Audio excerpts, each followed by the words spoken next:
Hi everyone, welcome back to the Social Hotelier podcast with me, Sam-Erik Ruttmann.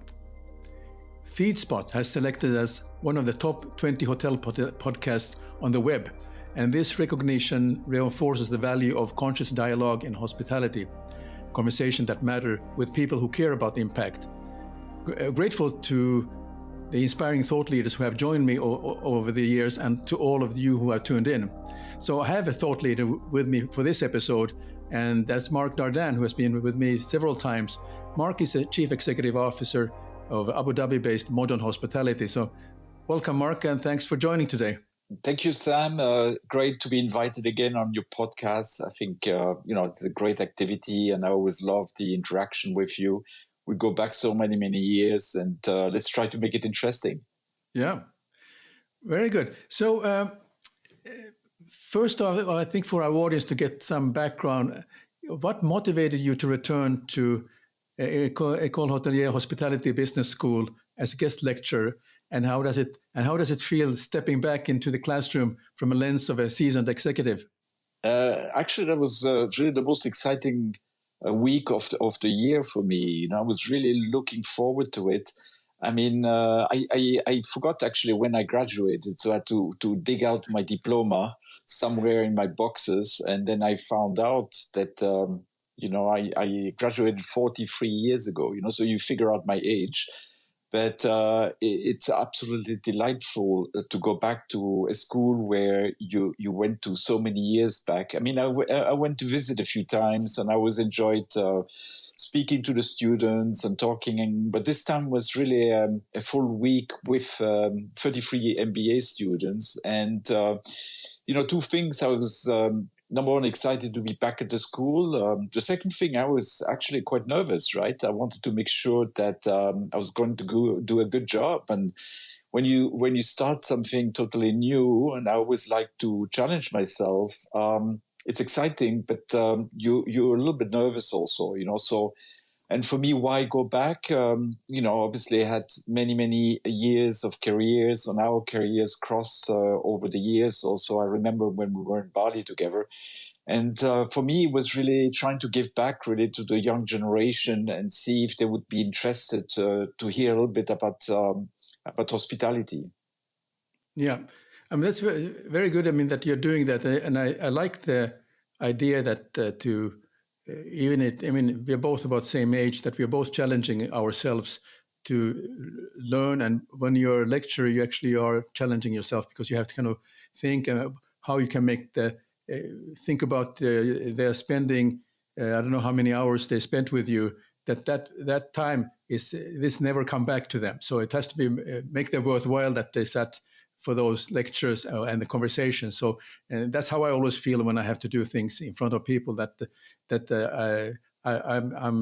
that's a time that I'm with them that has to be worthwhile to them. And I'm grateful if I get feedback that it worked out. And I'm, of course, have to learn from there if I have to kind of learn something else. So I can appreciate that nervousness that you go through, because I would have exactly the same.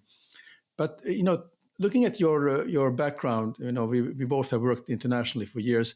How do you decide which real world experience to share with students to both inspire and to educate? Because you have a lot of things you can dig into. Sure. I mean, we got so many stories, right? From early starts to living in countries like in Africa, back to Europe, in Asia, etc. So, I was thinking when I was developing the course, what is really the benefit that I can bring to the table, right? So because in today's age, really, with AI and the internet, etc., I think the whole education process is really changing, and we'll have to rethink. And I'm sure even all the universities and schools are rethinking this new age, right? So I was thinking, what can I really bring to the table? And I said, look, what I can bring to the table is really my real time experiences, because it's not textbook, right?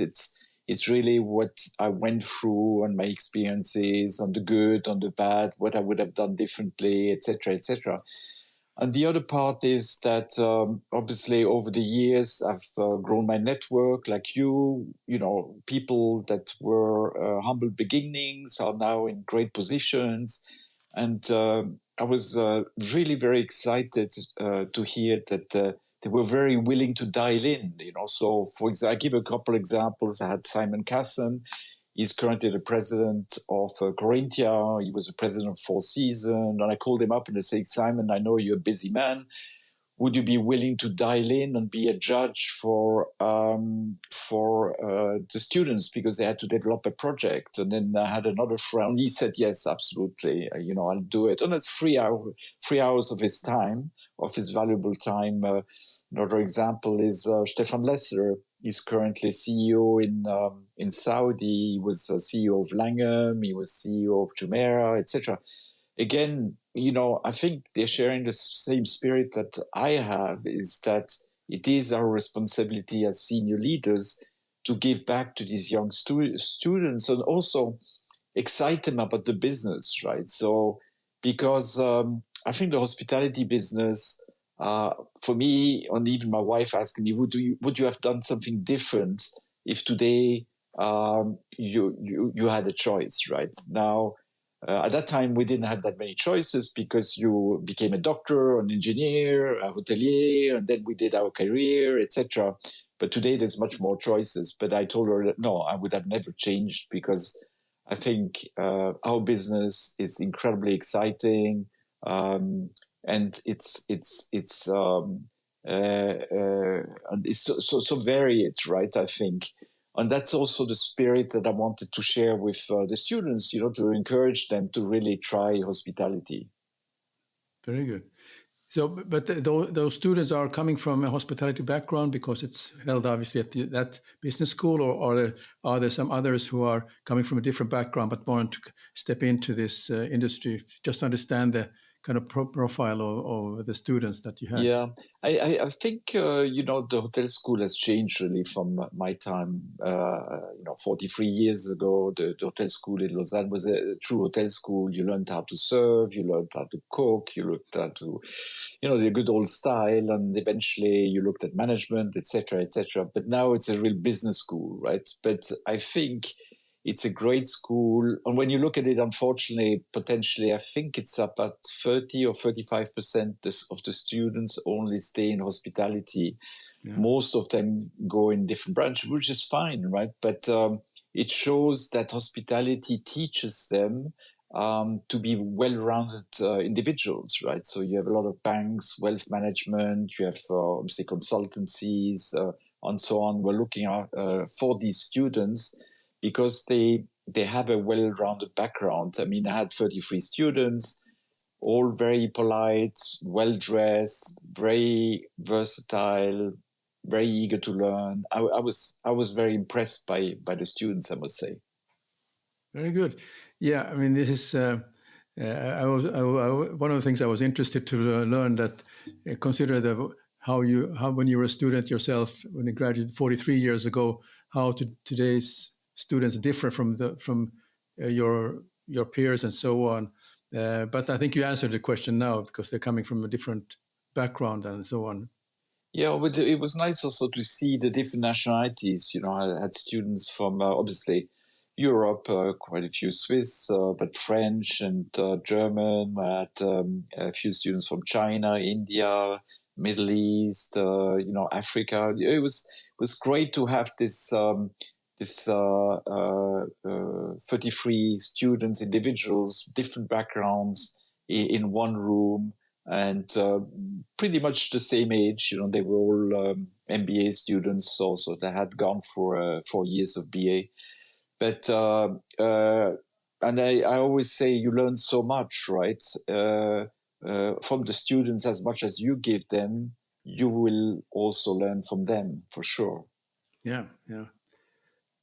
So in what way have the questions and insights from the students challenged or reshaped your own thinking as a leader? Because I think you must have picked up some ideas from that intensive time you were as a lecturer. Yes, because the course was also based on group work, right? So one thing that they had to learn is, work under pressure, work under a deadline, deliverables, work as a group, which is, I think, an important learning over and above the subject, right? So for me, that was really part. They were assigned early on the first day to form groups and then to present a project and present that project to a Shark Tank. That's where Simon Casson was and Stefan, etc. So obviously, what impressed me, what I learned, is really how creative they could be and how quickly they could really bring things to the table. And as a group, how well they work together, right? So, and some groups work better, some maybe not as well, etc. But that was certainly a big learning. Fantastic.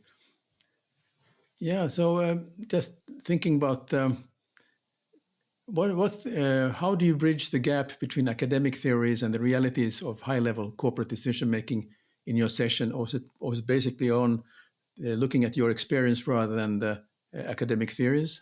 Yeah, I think the academic really, obviously I don't have a PhD. I'm not, that's back to what I thought at the beginning, how can I bring the best value for the students? How can they learn the most, right? So, and it's through a process of developing, obviously, a concept throughout the week, a luxury concept. And it could be anything, really, from beginning, from A to Z.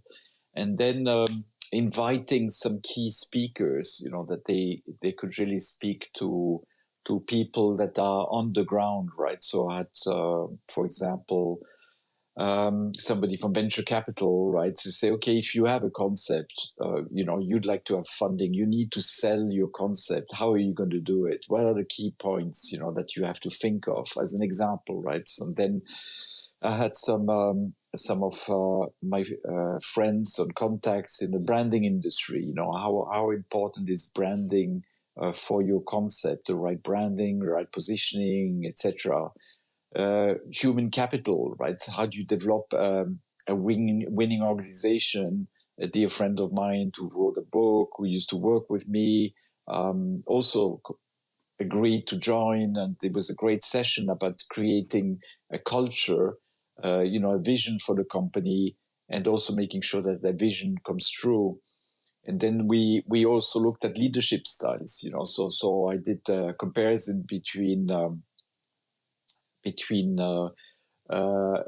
two senior leaders, Jack Welch, who we all know his leadership style, and then Hubert Joly, who really preaches that success comes through the people, right? The culture and the people, etc. And I said, where is your leadership style? Where do you see yourselves? So that's the learning bit versus being textbooked. And I myself used ChatGPT. I said, what do you want me to do to write something?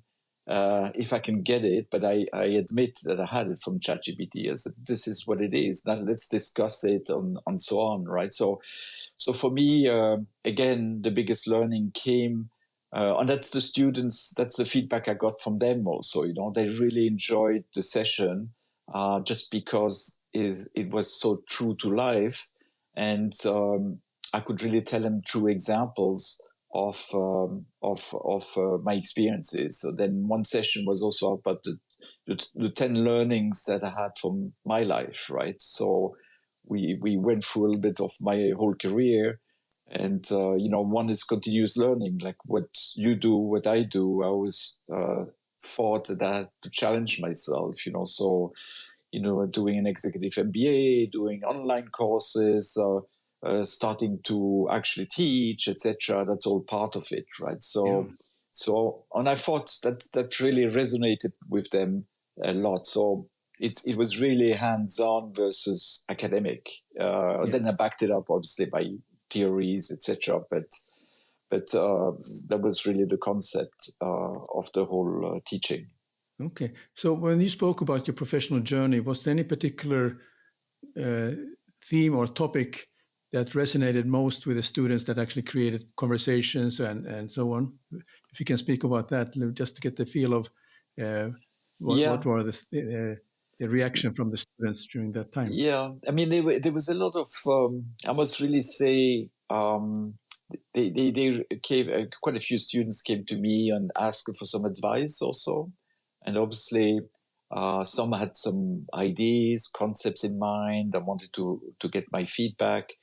A lot of them were asking, what do I do for my next step, right? So, and that's back to what I mentioned earlier, in my time, I remember my time, I mean, I loved hospitality. I wanted to travel. I like people. I like the whole serving bit.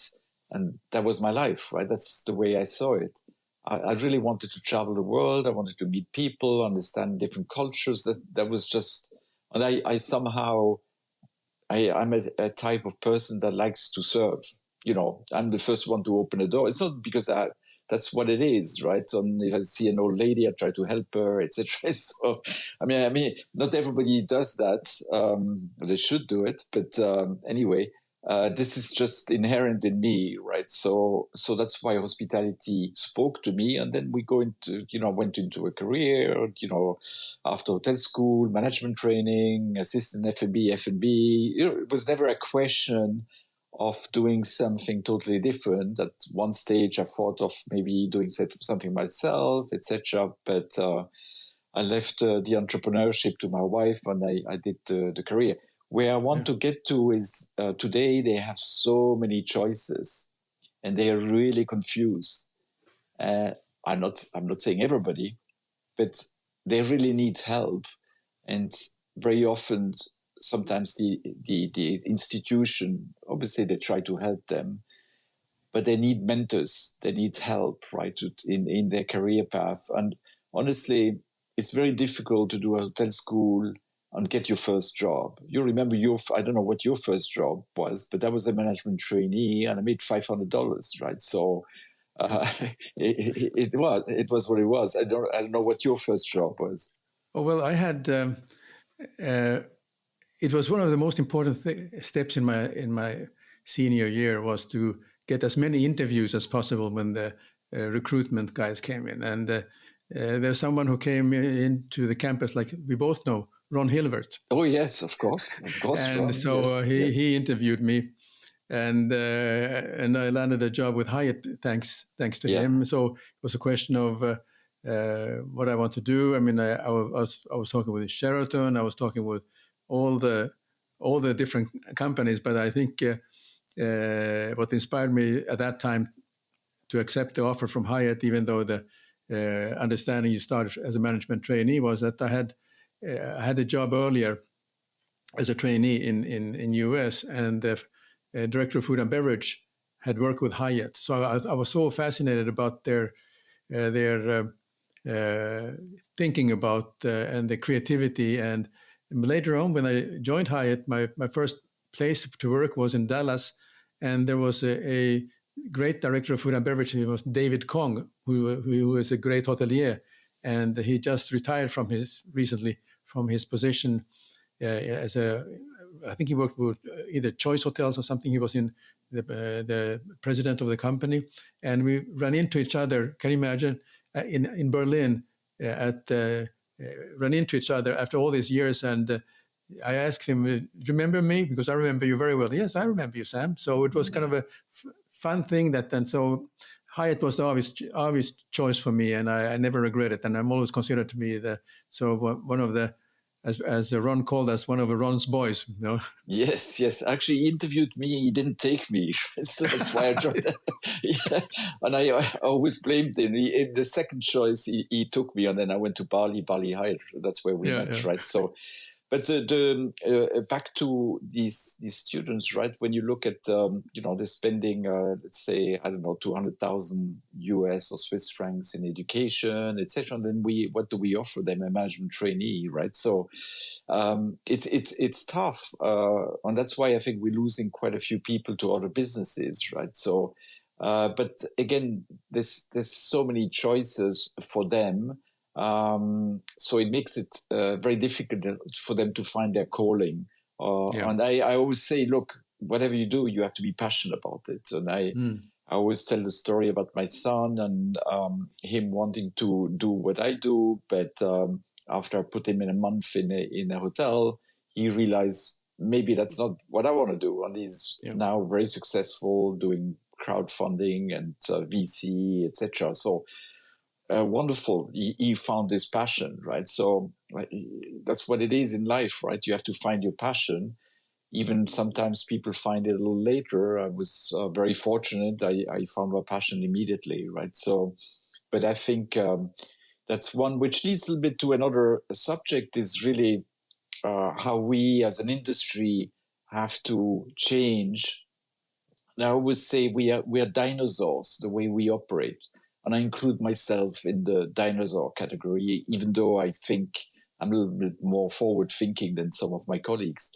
But when you look how we operate hotels now and how they were operated before, there's really not that many changes that we're doing, right?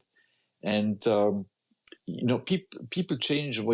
I see a lot of the blame, the new generation. They don't want to stay. They ask too many questions, and there's some negativity on the younger generation comparing to us, and we were at least staying 2 years in a job and doing all this, right? So my personal opinion is I don't think it's helping us very much to blame the generation. I think we have to change as an industry. And I'll give you just one example. Ritz-Carlton, many years ago, maybe 10, 15, when I was there, we were so prescriptive in how you do things, Number one, culture, which is great. Ladies and gentlemen, serving ladies and gentlemen is wonderful, right? But then it became what you have to wear, what you can't wear, what so descriptive to put them really into a box. And the famous SOPs. You remember the SOPs, the famous SOPs? You will do that, and you won't do that, and you can't do that, and you serve from the right. You place the plate from the right. Even though there's two guests talking, you disturb the guest and put the plate from the right. So you can't do that nowadays to these young people, right? So my philosophy on which is launching a new brand is really to break all these molds and think completely out of the box, right? So we're looking at, for example, facial recognition. What are the big pain points in a hotel? Check in, check out, right? We all know. What's a reception? It's a barrier between the employee or the colleague and the guest. No more desks, right? And I preached that 15 or 20 years ago.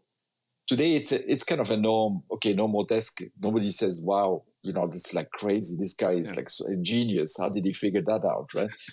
But seriously, 15 years ago, people were questioning, what do you mean no more desks? Where do we put the computers, etc.? And my preaching is facial recognition. Yesterday, I came back from a trip. I landed in Dubai, showed my face, opened my eyes, and I was through. So why can't you step into a hotel? We have all the preferences, all the information, the credit card, etc. And then the colleagues can really focus on the guests versus being behind a desk, looking at the screen, no eye contact, etc. So I'm not preaching that we should remove the employee but make it meaningful for the customers. Yes. So I think we're diverging a little bit there, but there's no harm to diverge, right? So back to how do we have to really deal with our employees, the young employees? That for example, also they're much more conscious about the values of the company. If I preach that we are a green company and we're doing all these great things and so on, and then they look at the back and say they don't really care, it's just greenwashing. And then you wonder why the employee or the colleague leaves after 6 months, right? So they say, you told me that you were environment friendly company. You're doing all these great social things, but you're not doing anything, or you're preaching that you deal with all your colleagues with respect, etc. But then I see, my leader just shouted at me, right? How is that? And then you wonder why they leave, right? Yeah. So and then flexible timing. They want to be flexible. You can't put them in a box, right? So maybe we should change the way we approach things to say flexibility. What is really the outcome that you want to achieve in terms of customer satisfaction, right? What is the outcome? I'm not going to tell you how to do it. I'm going to, give you all the tools, but at the end of the day, it's up to you to really make sure that the customer is happy. And that's what they're looking for. They want to be part of the organization, etc. But it's less being told, but actually doing it and feeling part of the success story, right? So there's many different ways that we can look at, and that we have to think differently to really attract this new generation to the hospitality. Yeah, I mean, rightly so. I mean, I remember those days of SOPs because I wrote few myself, and that was the thing to do. But now, still is in the hotels, as you mentioned, is that we are so focused, almost like in silos, about the hardware in the hotel, and then all that things, and then we need to question ourselves. Well, what are the things that the guest will take back from that stay? Yeah. Are they going to know that all the hardware that we are so proud of, or is it something else? And usually the answer is that it's the experience that they walk away with. Yeah. So how can we now create that an experience that is in line of what those guests who are coming to the hotel are expecting? So they're not going to look at the brand of hardware necessarily, or something that's in the back of the house. They're looking for entirely different. I think the way of thinking from the start would need to be experience based. And I also like what you're talking about, is that the facial recognition is that there's that famous thing. I was talking. I had one guest on my podcast, Sylvia de Giusio, I think her name, if I pronounce her name. She talked that you have only 7 seconds to make an impact. It's and I think this would be those 7 seconds can make a huge difference. And technology is here. I mean, I don't know if that's the best answer is to have Google glasses, and that you see somebody walking in, and then suddenly you have the name on your goggle, what the name of the guest is that walks in or something. But that recognition factor is so crucial that you also talk about. Yeah. I mean, I agree. Name recognition, preferences, etc. Everybody reacts to that. Experiences, etc. For sure, everybody talks about experiences and so on. That's not even a trend anymore. That's kind of already passé. What's the next thing? Thing. What's the next thing in hospitality? Of course, when you look at the top hotels in the world, right, they're not the standard brands anymore. There's not Four Seasons. They're still very good hotels, the Ritz-Carltons, Four Seasons, etc. They all, special hotels that create this incredible environment. But there's one off, right, or maybe two, or they maybe have 3 hotels, and that's what really people look for, and they're really willing to pay a substantial amount of money for that, right? So the beautiful thing about starting a new brand, I mean, you could argue, do we really need a new brand? Yes, no. I think, why not, right? Because you can start from scratch. You can find a white space. You have no legacy. You really can think out of the box. The check-in, check-out. The other pain point is always the check-in time and check-out time, right? So, and that's another thing of my pet peeves is 24-hour check-in, right? You buy the room. Technically, you should really buy a room for 24 hours, right? Because sometimes you pay for a room and it's only for 9 hours, as an example, and then you get told, oh, if you want to extend by 3 hours, you have to pay 50% of the fee. Yeah. So it's a pain point, right? Yeah. So why can't we think? And when we introduce it with the address, and I don't know if they still have it, everybody told me, but it's a problem because our housekeeper come at 8. They say, okay, then let them come at 8, 9, 10, 11, 12, etc. Yeah. The other good one, sorry to jump on that one because I love that one, is when you can only have breakfast until 12. That was my thing I was going to talk about. I really love that you check into a hotel and said, well, the thing they hit you with is the breakfast starts from 6:30 until 9:30. Yeah. Yes, but I came from Europe and I'm a jet lag. I like to have my breakfast at noon. Yes. Yeah, sure. We have a room service menu. It's going to cost you another 50 euro. Yeah. No, I completely agree. The chef has the eggs in the fridge. Open the fridge, take the 2 eggs, do the omelette, right? So it doesn't matter. These are things that are, again, really entrenched in what we do. And the famous back of the house, right? When you look at you are obviously still very much into design, on how much money, on interest, etc.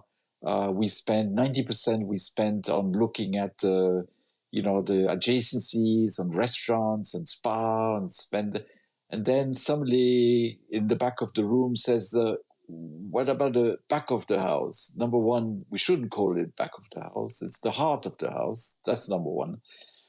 And we are designing a guest journey. We all know that, right? The guest journey, but we're designing a colleague journey. What's the colleague journey? And you normally have the entrance just next to the garbage room, right? Yeah. That's a nice start of the day.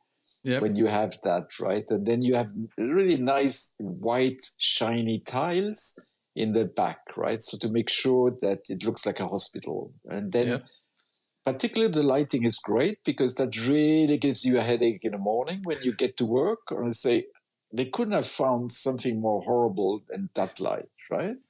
And then we go into the employee dining room, which the GM doesn't even know where it is because he never dines there. I'm just saying, and there's no view from the employee dining room. No view. Please, no view. Oh, we have an area with a view. No, we don't want a view. We want a really dark, dingy area where they certainly won't have a good time, right? Yeah. So I'm just laughing, and we're laughing about it. But unfortunately, that's what it is. Yes. There's some really good examples. I give you one from Hyatt, and I think we discussed that in one of the podcasts. It's really Hyatt in Zurich. Actually, their employee dining room is open to the guests. So it's actually a restaurant. So there's an outside entrance, and I think that's Bernd Coronel, which was, you could argue about some of these things, but really very visionary gentleman. And that was a pure restaurant. Or when I was with the Accor Group, Fairmont in Hamburg, where the heart of the house had the same standards of the front. So the arrival experience had a beautiful couch, a carpet, etc. The kitchen, they did multiple events in the kitchen with guests, right? So guests love kitchens, right? So, and it's really a way to keep your kitchen clean. Etc. So these are all the things that you have the opportunity to do something like this if you create a new brand. Very good. I think this how we have to change. I think we're hitting all the things, and my final things would be that how we promote the hotels. I really love those online brochures where you have an empty room, we only show a bed, and maybe at the best they show a picture from the balcony. You see an empty beach. Or then you have a event area which is completely empty. So you're really getting the impression that's going to be a lot of fun to stay in that place. Yeah, no, I agree. Or companies are moving a little bit away from it. Or you have a building, right? So you see the building. So does it really attract you to go and stay there? Obviously, a lot of what we call the lifestyle brands have moved into that direction, that it's all about these experiences and targeting maybe a little bit of a younger generation. But you know what? I like to stay in those hotels myself. I do like traditional hotels also, but I like the blend of it, right? So So it's really some people I think are embracing. And, you know, I was at a conference just recently and we were talking about AI and, you know, the danger of AI. I say, guys, if we don't embrace it, you're going to be lost. You're going to be finished, right? I remember, again, 10, 15, 20 years ago when the OTAs came online, right? And I was at that time with Ritz-Carlton and I say, oh, no, OTAs, we don't do that kind of business, right? We have our business and so on. They had to quickly catch up eventually. But again, we're a couple of years late, you know, so why are we always very late to embrace these new technologies? I don't know, but I certainly intend to embrace them with the new brands that we're creating. Yeah, but also like the choice of restaurants, where usually when people stay in the hotel, they walk around the neighborhood, see what's available there. Yeah. And if they want to order from one of those restaurants to eat in the hotel they stay, that has been absolutely impossibility. And I think there are some hotels that have been taking this on board, that you have an option to order from one of the partners and so on. The usually reason was that no, you know, we cannot guarantee the food is could be some that is not the quality is not there, and we can guarantee in case you get ill in the hotel and so on. But that's kind of nonsense in my opinion.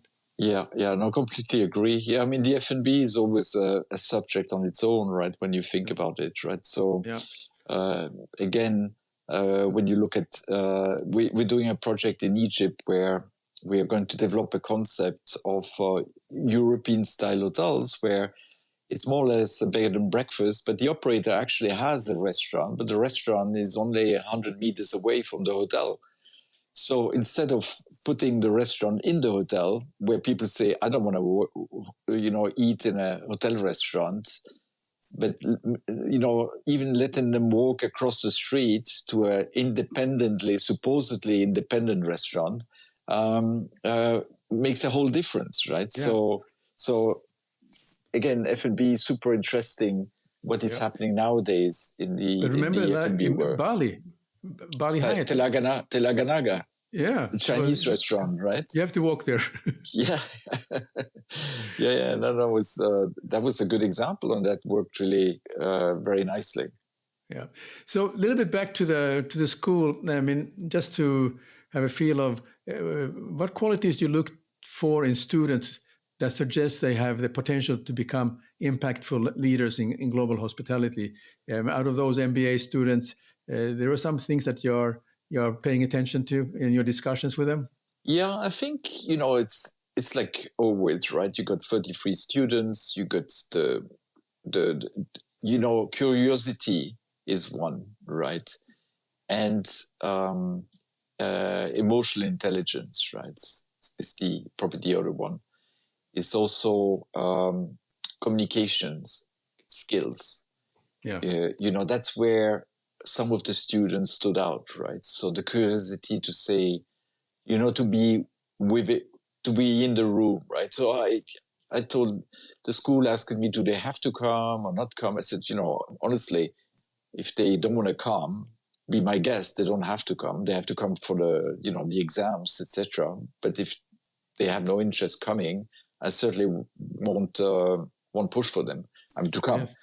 And then you see who sits in the back, who sits in the front, etc. I say, as long as you don't disturb the class, I don't have a problem. You know, if you're late, you just wait until the break and then you come in, right? So I think the curiosity, I think is one. The engagement, you know, you can see if somebody is really engaged, right? And you know, it's a whole week of classes, etc., and so on. So it's not. That's why I try to break out the classes pretty on slow bites, really.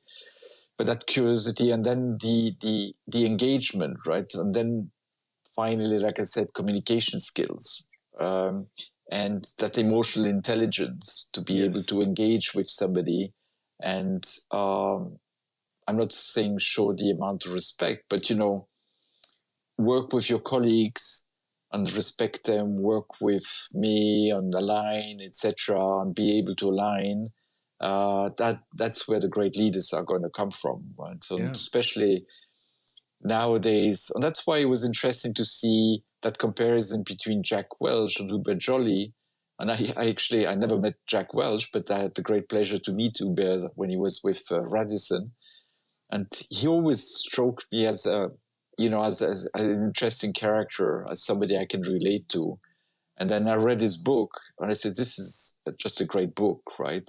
It's Business from the Heart, right? So how he repositioned Best Buy, really, and then his whole career, and how the way he changed his leadership style from the beginning to where he ended up with Best Buy and was super successful there, And I'm not saying that Jack Welch was not successful. In his time he was, but I'm certainly more Hubert Joly type, right? So that's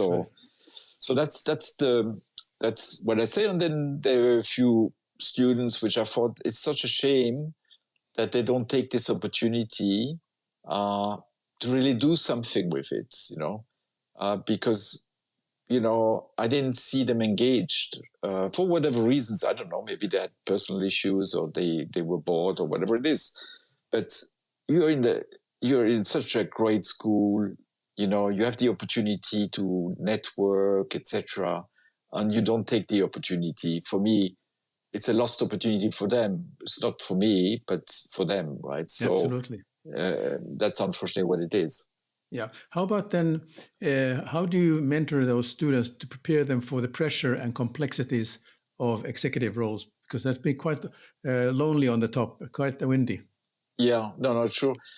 Quite hot in the Middle East, 50 degrees. But it's a journey, so I showed them a little bit my journey on the learnings from the journey, So I took, from the humble beginnings to the next steps, and where also I made mistakes. I said, look, I made mistakes, right? Maybe I shouldn't have done that, but I never looked back, because I said, okay, look forward, right? One of the points I told them, find mentors, find one or two good mentors that you obviously we're talking about David. Is this David? The gentleman you saw in Berlin? Or David Kong. David Kong. I think I met him also once. But, in my life, I had also a couple of, great mentors that helped me professionally, but also personally, right? So, and, don't, so I think I said that really helps if you have mentorship. And actually quite interesting, in my company now, they have engaged some coaches for us, right, to coach us. You would think, by now, there's nothing else I can learn, right? But I sat with him, and that was not my attitude. I said, well, this is like fantastic. I think some of my colleagues said or were thinking, and I was talking to the coach, they say, yeah, the reaction was a little bit, I don't really need that. I know what I'm doing. I'm not going to change, etc. I took a different approach. I said, look, I'm eager to learn and I'm eager to change. And then we decided on 3-4 things that we want to do different. One is, one of the things I do a little bit too much is work in my world, my silo, and, we're doing our thing. Don't think of the environment. So to engage much more with my colleagues in the different verticals, right? So I say, yeah, that's a good point. So I started really actually meeting with them. And they say, oh, that's interesting. And then they enjoyed it too, right? I learned from their business. And then out of the meeting, things came up. So that was number one. Number two, I say sometimes I do too much from the heart, right? So this one is obviously from the heart because we have a nice chat. But when I do a presentation, I need to prepare better, right? To be ready to prepare and, and put my point across, right? So versus talking from the guts and the heart, etc., and then you forget 20%, and maybe they think, oh, he's very genuine in what he's saying, but what's his point, right? So exactly, I really prepared really well for. I was on a panel, one of those panels, and I thought, oh, okay, that really helped me do a better job, really, because I was really well prepared. I had my entry, my exit, my talking points, etc. And I didn't write it down, etc.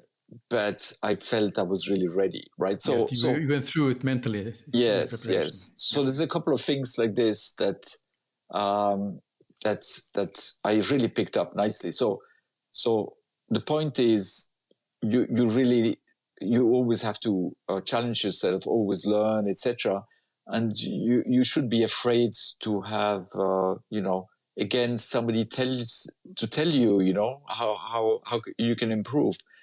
Or my point was Tiger Woods, right? I mean, Tiger Woods had a coach.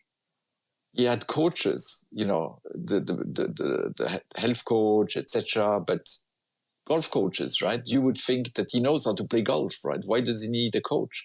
Or like you have obviously Roger Federer, right? He knows how to play tennis. Why does he need a coach, right? I mean, he was top of his game. So even if you are on the top of your game, I still think you need a strong coach, right? Absolutely, yeah.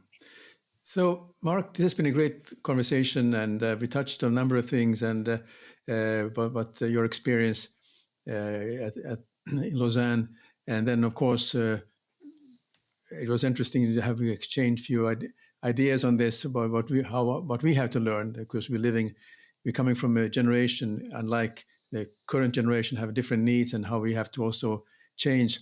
But my question, Marc, to you is that what legacy or long-term impact do you hope to leave through your engagement with the next generation in Lausanne?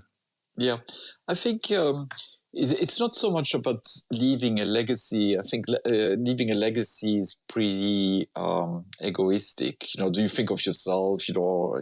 People are going to think that I'm a great guy, etc. I mean, I hope that some people will come when I die. A few people will come to the church, right? What was his name again? Yeah, it's okay. Flip through. He's gone, right? He was okay. No, so it's not so much the legacy part, right?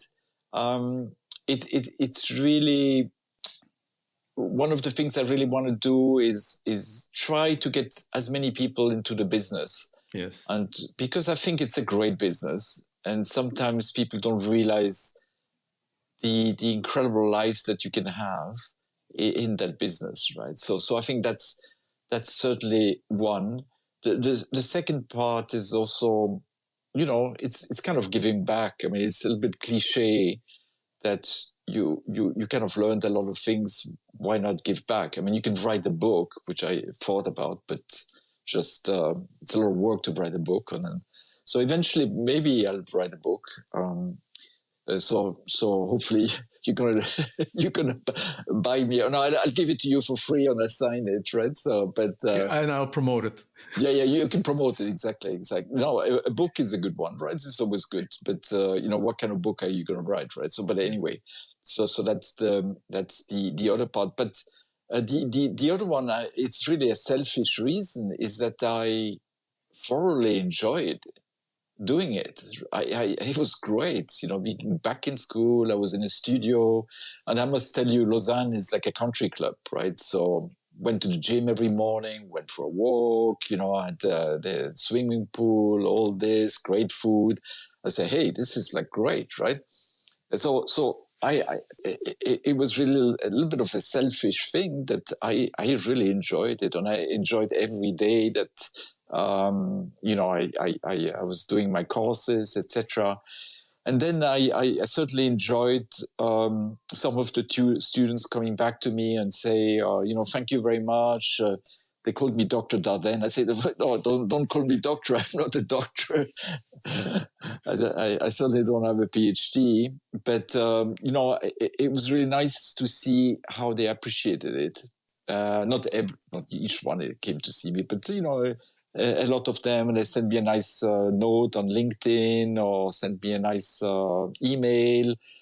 A gentleman wanted to have a follow-up call because he's developing a resort in Greece, and he wanted to have my feedback, etc. So it's super rewarding to do that, right? So I certainly will send you an invitation for my course next year. So hopefully you can also, join.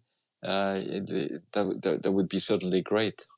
Yeah, that would be an honor. So thanks, Marc. So, well, I think we have had a very good discussion. So thanks very much, Marc, for joining this very important episode today about education and also for us who are from the analog period that how we have to change. So with this episode, I just want to say thank you very much for your fantastic insight. Thank you, Sam. Look forward to the next one. Thank you for tuning in to the Social Hotelier. If you enjoyed this episode that I had a conversation with Marc, please take a moment to leave us a review on Apple Podcast and give it a thumbs up, or even don't forget to hit the subscribe button to stay updated. Now, if you leave the review on the podcast, you have to use your mobile device when you go to Apple Podcast and just write what you thought about it and what you liked about it. Are there things that you have wanted to hear more? Because that gives me an inspiration to create another episode with Marc. So we have an incredible lineup of guests coming your way in the future. So stay tuned for more thought-provoking conversations. Until next time, take care and keep exploring.